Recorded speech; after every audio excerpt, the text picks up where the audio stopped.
আমার মনে হচ্ছে লাইফে কিছু ডিসিশন উল্টাপাল্টা নেওয়া উচিত, ঠিক আছে? কারণ হচ্ছে আমি কী ডিসিশনে সিঙ্গাপুর চলে আসলাম আমি নিজেও জানি না, বাট হুট করে চলে আসলাম সিঙ্গাপুরে। দেখেন, হুট ডিসিশনে আজকে আমি হয়তো বা কাজ করছি, কাজের মাঝখানে আমি অনেক ঘোরাফেরা করছি, দেন এই যে কি সুন্দর জায়গাগুলো উপভোগ করতেছি।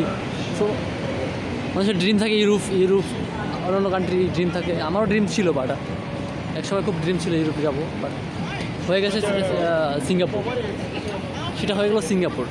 সো সিঙ্গাপুর থেকে কম নয় যদিও মোটেও। তো এই যে এই ভিউগুলো কার না ভালো লাগে, এই পয়েন্টগুলো দেখুন, মানুষ কতটা এনজয় করছে এখানে। ইউরোপে মানুষ এখানে ঘুরতে আসে, এই যে প্লেসগুলো দেখার জন্য ইউরোপ মানুষ এখানে ঘুরতে আসে।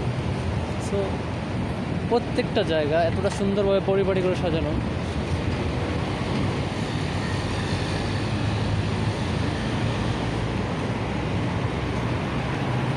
মানে আপনি কিছু না দেখলে বুঝতে পারবেন না যে আসলে জায়গাগুলো আসলে।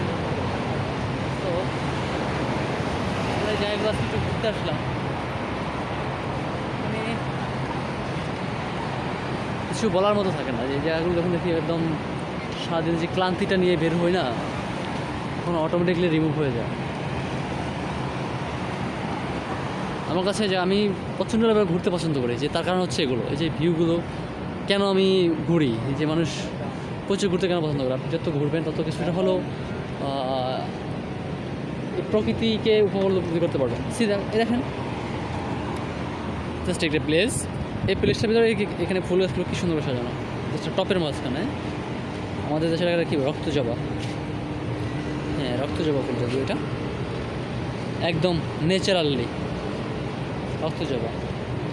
কার না ভালো লাগে না, দৃশ্যগুলো দেখতে কার না ভালো লাগে।